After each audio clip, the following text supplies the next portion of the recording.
Côte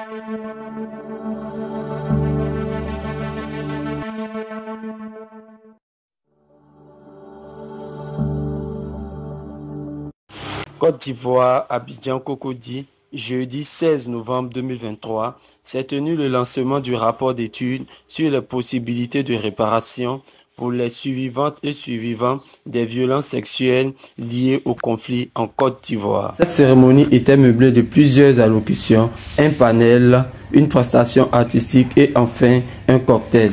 À nos micros, M. Kanté Lassina, PCA de la Confédération des organisations des victimes de crise ivoirienne, et Mme Joanna Rice, consultante au Fonds mondial des survivantes, en abrégé GSF, se sont prononcés. Alors, je suis Kanté Lassina, président du conseil d'administration de la Confédération des organisations des victimes des crises ivoiriennes. Et depuis 2013 que nous avons mis en place cette confédération, nous portons la voix des victimes et défendons leurs droits à la justice et à la réparation. Et c'est à cet effet que nous avons, n'est-ce pas, dans le cadre de nos activités, nous avons mis un point d'honneur sur la situation des survivantes de violences liées au conflit. Dans cette quête-là, n'est-ce pas, le Global Survivant Fund, ou GSF, a accepté de nous accompagner et a mené avec la COVICI une étude sur les possibilités de réparation des survivantes de violences liées au conflit. Et cette étude a révélé que sur le terrain, les victimes ont besoin d'assistance psychologique, d'assistance médicale et d'assistance socio-économique. Et le rapport véritablement fait ressortir ces éléments-là pour dire à toutes les bonnes volontés, notamment à l'État de Côte d'Ivoire, qui a la responsabilité première de réparer les victimes, que ce préjudice-là, qui a été très souvent oublié, puisse être remis sur la table pour une prise en compte holistique afin de soulager ces victimes-là qui jusqu'à présent souffrent du traumatisme qu'elles ont subi. Les cas de viol, les cas de grossesse forcée, les cas d'esclavage sexuel. Et véritablement, nous voulons que cela soit pris en compte pour soulager ces victimes qui souffrent dans leur âme, qui souffrent dans leur corps. Et véritablement, nous ne pouvons pas rester insensibles à cela pour toujours. Voilà. Et donc, quand l'État véritablement va résoudre ces questions-là, ces femmes-là se verront réhabilitées, reconstruites et donc accepteront de s'intégrer dans le tissu social pour une paix durable, une réconciliation vraie et une cohésion nationale solide. Voilà.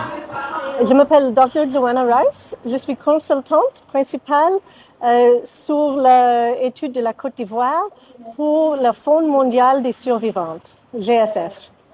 D'accord. Qu'est-ce que nous pouvons retenir de votre intervention de ce jour, ce panel? Oui, merci beaucoup.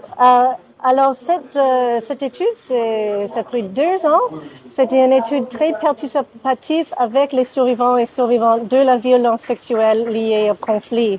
Alors, on a beaucoup constaté de cette expérience. En grand, on comprend que la situation des survivants de la violence sexuelle, de la conflit, de la crise connue par Côte d'Ivoire, c'est très, très complexe.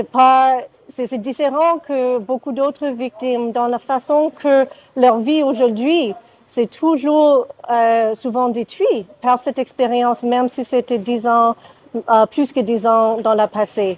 Il y a la pauvreté, il y a la difficulté à trouver les emplois, il y a l'isolation, il y a la réjection des familles, des maris. Souvent, on a les femmes et les hommes victimes aussi qui sont laissés seuls avec les enfants. Avec tout ça, sont les personnes qui vraiment trouvent dans des situations cachées, difficiles. On a entendu beaucoup de personnes qui disent mes enfants, ils sont à la maison chaque jour, ils ne peuvent pas aller à l'école, je ne peux pas payer ça, je ne peux pas les donner à manger. C'est très lourd dans la vie, tout ça.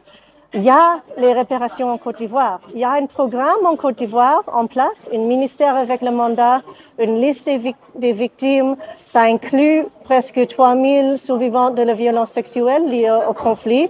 On constate qu'il y a beaucoup plus que 3000, mais au moins, ça c'est beaucoup. C'est déjà un bon début pour une indemnisation, mais aussi une réparation complète, c'est-à-dire aussi médicale, sociale, judiciaire, pour ceux qui veut cette chemin aussi. Il y a beaucoup de choses en place, mais pour beaucoup de raisons qu'on explique dans le rapport, c'est extrêmement difficile pour les survivants d'accéder à les réparations. Il y a un grand travail qui reste en la part de la ministère, mais aussi la communauté les ONG et la communauté internationale pour commencer à fermer cette vide entre les survivants qui sont souvent très cachés, souvent isolés dans les endroits ruraux et l'accès à les réparations. On liste beaucoup d'idées court terme, long terme, basé sur les voix des survivants eux-mêmes qui ont participé dans ce rapport. S'il vous plaît, généralement quand on parle de victimes sexuelles, oui. On pense généralement aux femmes. Oui. Est-ce qu'au cours de vos études, vous avez rencontré des hommes parmi ces victimes? Merci, c'est une très importante question. En fait, qu'on arrive eux-mêmes à trouver que 40% de les personnes qui sont enregistrées comme victimes de violence basée sur le genre, alors c'est pas exactement le même terme, mais on comprend violence sexuelle, sont les hommes durant la crise. Dans mes recherches avec les survivants, les hommes voulaient pas sortir. On avait 2 hommes dans un projet sur 42 personnes. Une a retiré presque au début parce qu'il a décidé vraiment, il peut pas, même dans une façon anonyme, même dans une façon cachée, il n'était pas prêt à parler. Pour les hommes, c'est une situation très, très difficile.